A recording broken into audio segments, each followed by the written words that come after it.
Buongiorno, bentornati sul canale Valoroso IT, il canale dedicato ai computer e elettronica vintage, ma questa volta non è proprio vintage. Ci troviamo al Varese Retro Computing 2024 insieme a Michele Pettino Piacere, buongiorno.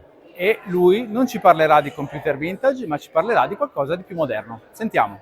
Sì, siamo qui presenti con una postazione che è un po' diversa da quelle che potete trovare alle altre postazioni, in quanto ci hanno specificamente invitato per far vedere quello che è invece l'evoluzione più recente di quello che sono l'informatica e le tecnologie legate alla modellazione 3D, rendering e le nuove frontiere dell'intelligenza artificiale. Allora, questa è la tua postazione, giusto? Sì, abbiamo portato per l'occasione una workstation di ultima generazione, è un i9 di 13ª generazione con una scheda video 4090, La RTX, GeForce? GeForce 4090. E abbiamo scelto questa scheda principalmente sia per la potenza sia per la quantità di memoria video.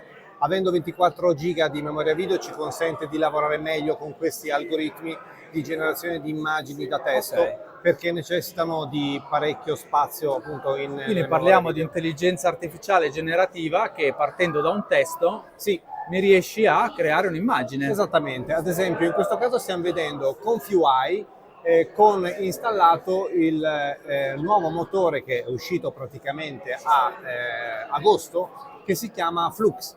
In questo caso stiamo usando Flux Dev, il Flux 1 Dev. Ok. Vedete, questo è un processo abbastanza, diciamo, è un flusso abbastanza complesso. In questo caso noi abbiamo acceso come punto di partenza un LLM Prompt Generator. Cosa vuol dire? Questi flussi qua chi li fa? Questi qua si possono generare come si vogliono, si può modificare come si vuole, vedete? Ma lo modifichi tu però? Certamente. Ok. In questo caso io ne ho usato uno che ha fatto un utente di Civitai, che è un sito dove appunto si possono trovare questo tipo di Ok. sia modelli che Quindi questi si parte flussi. da una base. Volendo sì o anche da zero. Dopodiché questo è abbastanza sofisticato perché si possono impostare parecchie fonti, diciamo così, del testo da elaborare e poi varie funzioni successive come l'aggiunta di disturbo per ingrandire con più dettagli oppure l'ingrandimento, il miglioramento della faccia, eccetera. In questo caso stiamo utilizzando un prompt generator che è collegato a ChatGPT. Ah, A questo punto noi gli diciamo crea un prompt in inglese per la generazione di un'immagine cioè di un animale. neanche ti vuoi sbattere per creare un prompt. Esatto, in questo caso la generazione è abbastanza complessa perché lui va a fare un qualcosa di complicato come prompt. Sì. E quello che otteniamo è questo. Guarda, nel momento in cui lanciamo la generazione, qui possiamo vedere un preview di quello che lui sta calcolando. Ok.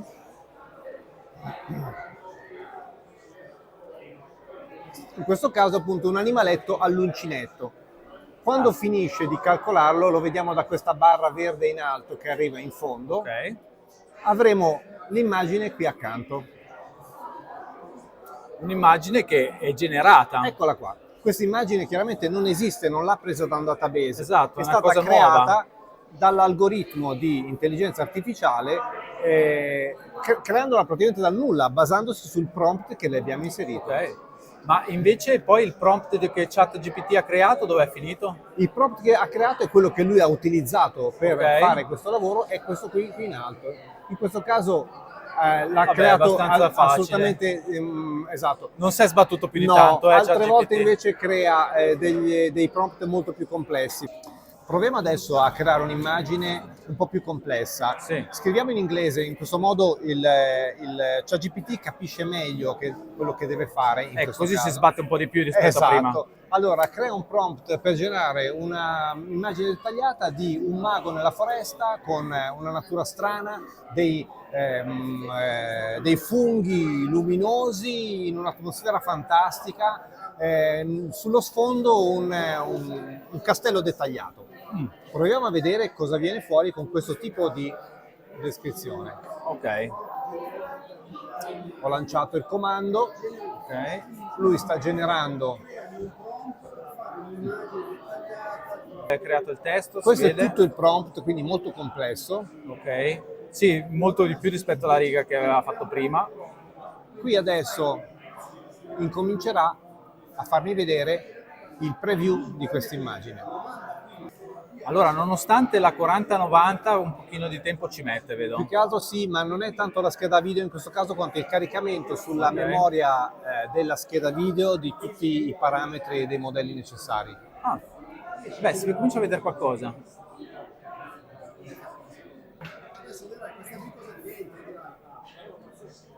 Ed ecco la nostra immagine. Ah, Come vedete abbiamo funghi luminosi.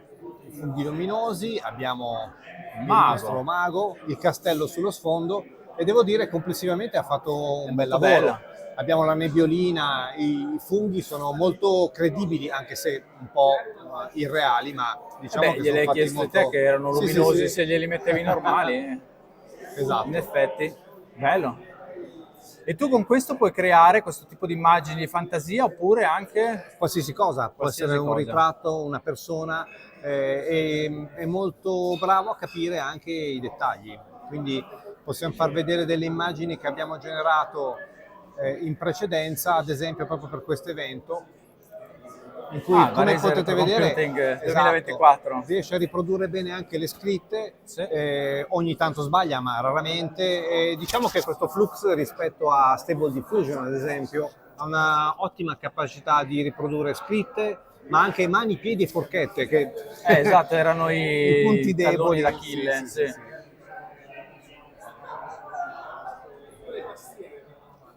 Belle immagini, sì. Vedete che la scritta è perfetta. Sì, infatti. Che tanti strumenti di intelligenza artificiale, in effetti, quando gli chiedi di generare un'immagine, per lui le scritte sono un po' offuscate, diciamo, non si capisce bene che cosa vorrebbe scrivere. Qui c'è la O di retrocomputing che sembra un simbolo qualcosa, strano, ma ma- sembra quasi voluto. Infatti, ma probabilmente l'ha fatto per chissà che motivo. Ah, lo sa solo lui. Lo sa solo lui, esatto. Beh, uno dei punti chiavi dell'intelligenza artificiale è che tutto sommato si perde un minimo di controllo rispetto a quello che si fa. Assolutamente sì, a me ha colpito molto quando ho intervistati i responsabili di OpenAI che producono appunto ChatGPT, gli è stato chiesto ma cosa succede esattamente all'interno di ChatGPT quando genera una risposta? E la loro risposta è stata sinceramente non lo sappiamo. Esatto, perché comunque si autocrea, si autogenera. Belle queste foto qua. Queste le abbiamo generate ieri per oggi per portare qualcosa. Vedete anche ecco, la capacità di Flux di generare immagini con riflessi, luci molto dettagliate e credibili è notevole. Ok. Guardate i riflessi sul metallo, come sono coerenti diciamo, con i colori e la luminosità della scena. Sì, molto bella. Qui in esposizione, oltre a questi motori di generazione di immagini con l'intelligenza artificiale, un po' più legato a quello che è il mio lavoro, appunto modellazione 3D e rendering, ho portato anche SketchUp con questo D5 Render, che è un motore di render molto potente e che negli ultimi mesi si è arricchito di nuove funzionalità che consentono la creazione di render e dopo miglioramento con intelligenza artificiale per avere un effetto visivo ancora più realistico. Ma ad esempio adesso che le palle che girano vengono renderizzate in tempo reale? In questo caso sì, tutto quello che stai vedendo lo sto muovendo in tempo reale. Questa scena è molto molto semplice, ma con questo software, con una macchina adeguata, si riescono a realizzare scene molto molto complesse, anche di 4, 5, 6 miliardi di poligoni senza troppi problemi. Ti ringrazio molto allora per questa presentazione. Prego, è stato un piacere. Perché ridi? È venuto male? Di merda. Allora, stoppa che rifacciamo. Ti ringrazio allora per questa presentazione. È stato un piacere. È stato un piacere anche per me. Mi raccomando, iscrivetevi al canale, attivate la campanella delle notifiche e noi ci vediamo al prossimo video. Ciao!